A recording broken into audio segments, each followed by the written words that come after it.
नमस्ते दोस्तों, ये इस ड्रामे का लास्ट एपिसोड है। तो चलिए फिर शुरू करते हैं।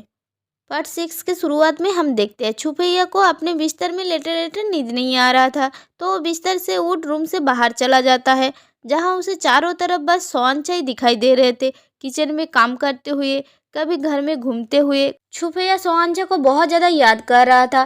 फिर वो किसी को फ़ोन लगाता है और एक बार में पहुंच ड्रिंक करने लगता है। तभी वहाँ पे जेनिफर आती है और छुपैया को बोलती है, क्या छुप फैमिली की यंग मास्टर को आदत है दूसरे लोगों को रात को बार में बुलाना। तभी छुपैया बोलता है, तुम यहाँ क्या कर रही हो, तुम्हें तो यहाँ नहीं आना चाहिए था। जेनिफर बोलती है, पर मैं तो आ गई। फिर अपने लिए एक ड्रिंक मंगवाती है और छुपैया के बगल में बैठ जाती है। फिर जेनिफर बोलती है, मैं यहाँ तुमसे कुछ बात करने आई हूँ। एक्चुअली मैं हार चुकी हूँ, पर तुमसे नहीं, सोआंशा से। फिर छुपैया जेनिफर से पूछता है, अच्छा तुम बताओ मैं कैसा इंसान हूँ। जेनिफर हंसते हुए बोलती है, तो इस दुनिया में कोई है जो मिस्टर छुपैया को अपने ऊपर डाउट करने के लिए मजबूर कर सकती है। इसका मतलब है मैं तुमसे हार चुका। छुपैया बोलता है, बकवास मत करो। जेनिफर बोलती है, उस दिन मैं किसी को भेजा था उस पर नजर रखने के लिए। उसी दिन मैं समझ चुकी थी मैं हार चुकी हूँ, पर अभी मैं उसे थैंक यू बोलना चाहती हूँ। सोआंशा ही है जिसकी वजह से मैं खुद को फिर से ढूंढ पाई। छुपैया गुस्से में बोलता है, मेरे सामने उसके नाम मत लो।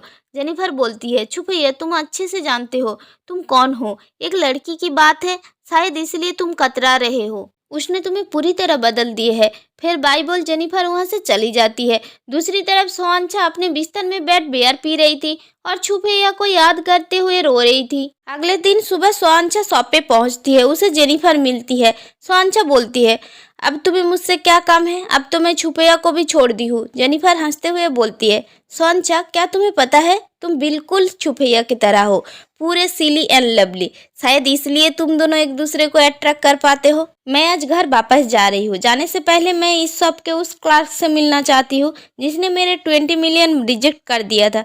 तभी वो हेल्पर आती है और बोलती है, सोआंशा अब इस शॉप के हेल्पर नहीं मैनेजर है। तभी जेनिफर हंसते हुए बोलती है, सोआंशा कभी कभी इंसान अपने पसंद की चीज पाने के लिए कुछ भी कर जाते हैं, पर इसमें कोई शर्म की बात नहीं है। ये बोलते हुए जेनिफर अपनी टोपी पहनती है और बाय बोल हंसते हुए वहां से चली जाती है। जेनिफर के जाने के बाद सोआंशा थोड़ी सी रिलैक्स हो जाती है, ये सोचते हुए फाइनली छुपैया की जिंदगी से जेनिफर का चैप्टर खत्म हुआ।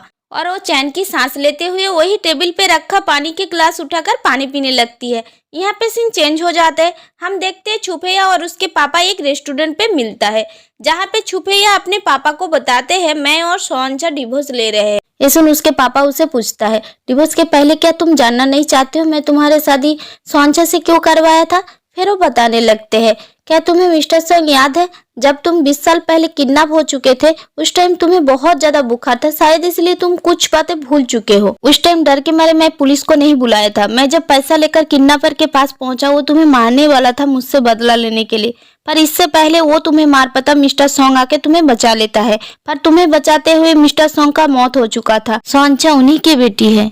मिस्टर सेन मरते टाइम मुझसे वादा लिया था मैं उसके एक वाइफ और बेटी का ध्यान रखूं, पर मुझे पता चला कि उनके बीबी का मौत हो चुकी है और सोआंशा की स्टेप मदर उसे मेरे साथ आने नहीं दे रही थी। मैं वहां से वापस तो आ जाती हूँ, पर अपने आदमियों को बोल सोआंशा के बारे में पता लगाता रहता था। मुझे एक दिन पता चला कि सोआंशा के स्टेप मदर उसे एक बूढ़े आदमी को बेचना चाहती है, इसलिए मैं 20 मिलियन देके तुम्हारी शादी सोआंशा से करवा दी। दूसरी तरफ सोआंशा अपना काम खत्म कर घर जा रही थी और उसे रास्ते में छुपैया के बहन मिल जाते हैं। जैसे कि हमें पता है वो कितना घमंडी है, वो सोआंशा की रास्ता रोक लेती है। सोआंशा उसे बोलती है, देखो मुझे तुमसे लड़ने में कोई दिलचस्पी नहीं है, बच्चों जैसे हरकत मत करो, मेरा रास्ता छोड़ो। तभी छुपैया के बहन बोलते हैं, मैं कोई बच्ची नहीं हूँ, रुको मैं तुम्हें सबक सिखाती हूँ। ये बोल उसके ऊपर हाथ उठाने जाती है, पर सोआंशा उसके हाथ पकड़ लेती है। वो दोनों वहाँ पे लड़ाई कर ही रही थी, तभी वहाँ पे किडनैपर आ जाता है और पहले वो छुपैया के बहन को पकड़ लेता है, लेकिन सोआंशा उसे छुड़ाने जाती है तो किडनैपर उसे पहचान जाते हैं। किडनैपर बोलते हैं, तुम मिस्टर छू के बहू हो ना, और वो सोआंशा को पकड़ लेता है। तभी छुपैया के बहन उसके चुंगल से भाग जाते हैं और भागते हुए अपने पापा को फोन कर बता देते हैं कि सोआंशा किडनैप हो चुकी है। ये सुन वो खड़ा हो जाता है जाने के लिए, पर छुपैया उन्हें रोक लेता है ये बोलते हुए, आप रुको मैं उसे बचा कर ले आऊंगा, आप टेंशन मत लीजिए। ये बोलो वहां से सोआंशा को बचाने चला चला जाता है। यहाँ पे सीन चेंज हो जाते हैं। हम देखते हैं किडनैपर सोहनचा को एक शिप पे बांध कर रखा है। दूसरी तरफ छुपैया भी सोहनचा के फोन पे लगा ट्रकर को फॉलो करते हुए सोहनचा के पास पहुंच जाता है। हम देखते हैं किडनैपर सोहनचा को बांधकर उसके चारों तरफ बहुत सारा मछली डाल उसे एक पेपर से ढक रखा है। छुपैया उस पेपर को हटाते ही सोहनचा बोलती है, छुपैया तुम यहाँ क्या कर रही हो, तुम्हें यहाँ नहीं आना चाहिए था, यहाँ बहुत सारी मछली है। इतने सारे मछली देख छुपैया को पहले की बातें याद आने लगते हैं, पर वो खुद को संभल सोहनचा के पास पहुंचता है। यहाँ बहुत ज्यादा बारिश हो रहे थे। वो सोहनचा के हाथ खोलने की कोशिश करने लगता है। सोहनचा पूछती है, तुम्हें कैसे पता चला मैं यहाँ हूँ? छुपैया बताते हैं, कॉन्ट्रैक्ट में एक क्लॉज है जिसके हिसाब से हस्बैंड अपने वाइफ के फोन में ट्रैकर फिट कर सकते हैं। तभी सोहनचा के हाथ खुल जाती है। सोहनचा छुपैया के पीछे देख चौंक जाती है। वो डर के चिल्लाती है, छुपैया पीछे देखो, पर वो पीछे देख पाते उसके पहले ही किडनैपर उसके सर पे मार उसे बेहोश कर देता है। ये देख सोहनचा पीछे जाने लगती है। किडनैपर छुपैया के पास खड़े होकर बोलता है, उस टाइम तो तुम बच गए थे, पर इस टाइम तुम खुद ही मेरे पास आ चुके हो। मैं इस टाइम तुम्हें मार के दम लूंगा। ये बोल उसे मारने जाता है, पर सोहनचा उसके हाथ पकड़ लेता है।